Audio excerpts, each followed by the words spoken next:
It's your boy Jimbo. I'm that guy Joe. And welcome to an OBAAT short from the Patio Oasis. Yeah. So, I know we've been disappeared for a while. Keeps happening to us. We are going to be on, I promise. So tonight, we're on right now. so tonight, we got a little 3-part IPA series for you. We got the Goliath Brewing Playa del Mundo in conjunction with Mundo Maya Brewing Co. I don't know where they're out of, but we know Toppling Goliath. We love them. Make the world your beach by sitting back and enjoying the tropical notes of Playa del Mundo. Brewed in collaboration with Mundo Maya Brewing Company out of Playa del Carmen, Mexico. This IPA is waiting to set sail with your taste buds. All right, man, let's dive into this shit. Yeah, so if you happen to follow us on IG, you might have saw me post this a couple of weeks back. I grabbed a single just on a random day, got to try this. You're gonna love it. But, it's a Toppling Goliath, man. When have we been upset? I was just gonna say, have we ever had a bad? I got a new pup here that's a little bit. He's trying to be an alcoholic. He was going after my. We're trying to raise him right. He was trying to go after my martini the other night. he'll only do that once, man. You can promise that. Even if he drinks it, he'll only make that mistake once. Ooh, look at that head. Yeah, man. It's quality. You know, Toppling Goliath always gives us something, or it's not uncommon that they give us something. It's real hazy, kind of thick in body. Yeah. It's a little juicy. That head is really impressive. I know you're not going to be able to tell all the way, but bubbles are huge. Yeah, there's a little bit of sediment in that too. Lovely hoppy head. Yeah, man. Let's dive in. A little citrusy.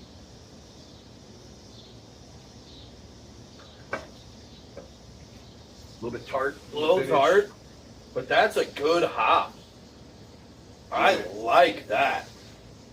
Like we said, though, I don't think I've ever had a Toppling Goliath IPA that I don't at least enjoy. Is this their best work? No. But, I mean, I also, and maybe this is my brain playing tricks on me, I almost get hints of like a Mexican lager in an IPA. Some of the hop flavor. Or is that, just the aftertaste. Some of the malt on it. That malt. Like that aftertaste from the malt. Yeah, it has a really, really strong aftertaste. And it's definitely a little bit fruity. It's pretty floral on the nose, too. And it doesn't really taste like that. But definitely citrusy. You get a little bit of tartness on the finish. Super, super juicy. Yeah. And it's weird. I think it's weird to describe liquids like this. But it's kind of, especially for a beer, but if you got to talk mouthfeel for an IPA, it's like thick and full body. It's kind of got like a creamy mouthfeel to it, you know. Like it's like kind of thick. Kind of silky, but not like it reminds you of milk, but yeah, it's like kind of thick, but it's got a silky, smooth texture to it.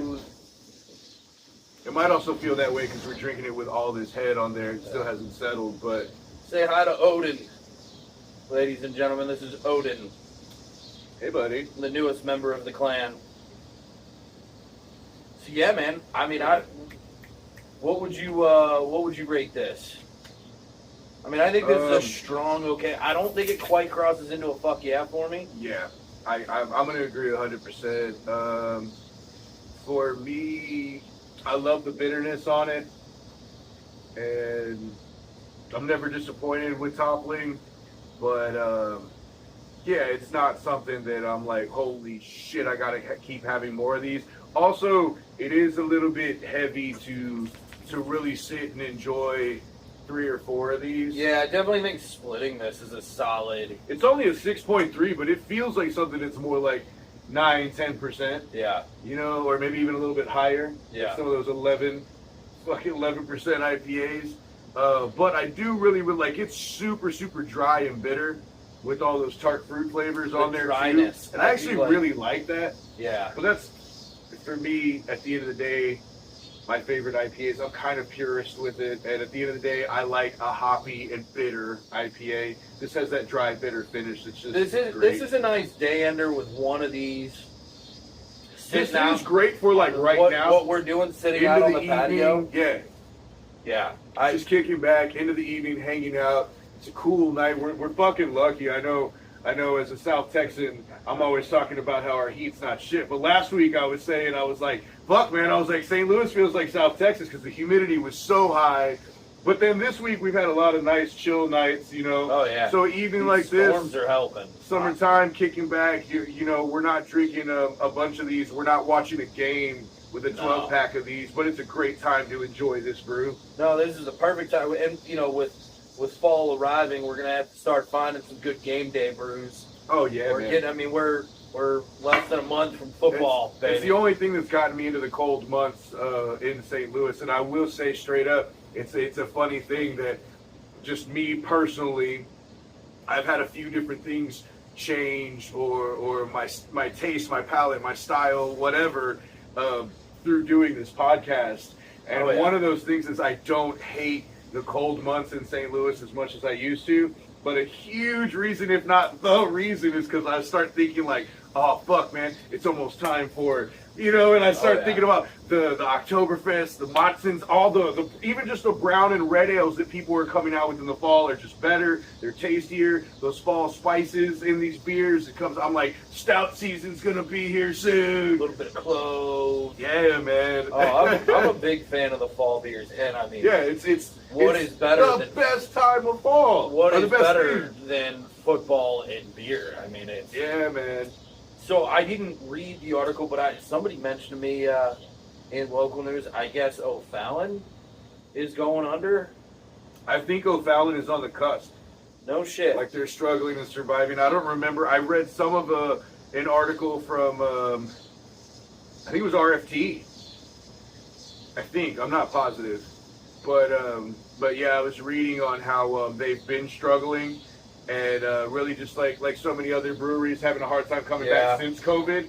But if you think about it, I don't know because I don't know anybody out there.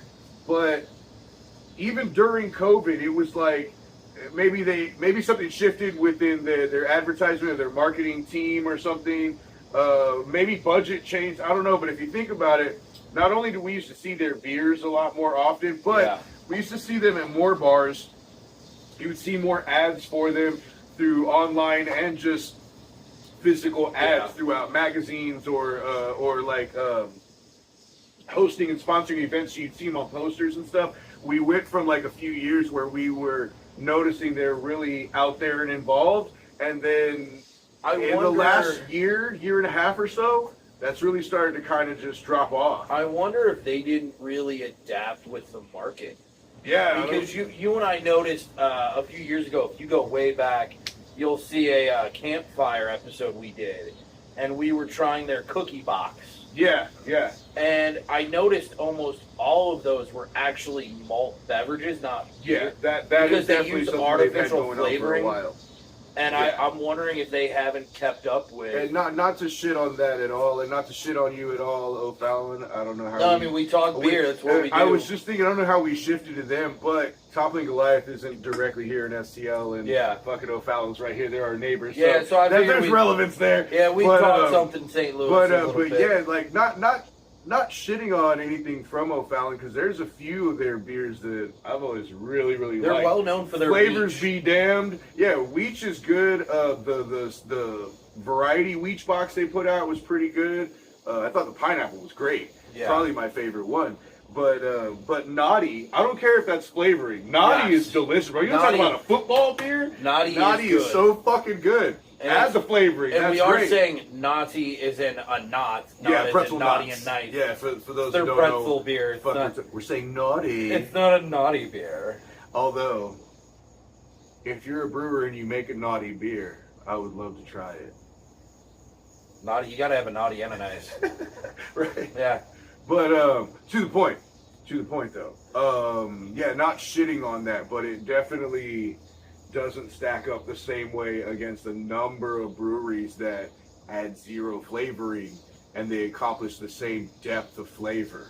You know, so if you not can, better, because you can kind of after a couple of some of those beers, you can taste. You know, I'm not gonna straight like call someone out for using flavors and then at the same time stack them up against another brewery, but there are several breweries that like say like their peanut butter or chocolate stout, they don't use flavorings, and there's a massive difference not only in the flavor itself, but in the fact that they accomplished such a successful beer without any additives. Yeah. You know, that's part of what we loved about our visit to Iron Hops. Shout out to our boy Chad at Iron Hops. Oh, to cap this off, talking summer beer, you guys, it's out right now. Go grab it while you can. Look on their website and find where the fuck they're selling it. But Iron Hops Lager, that's the fucking beer you need for end of summer. I grabbed a howler from Beer Sauce Shop, and I meant to do a little OBAAT short solo short myself and tell everybody you got to drink some and whatever, and it didn't last nowhere near long enough for me to get a chance to do that.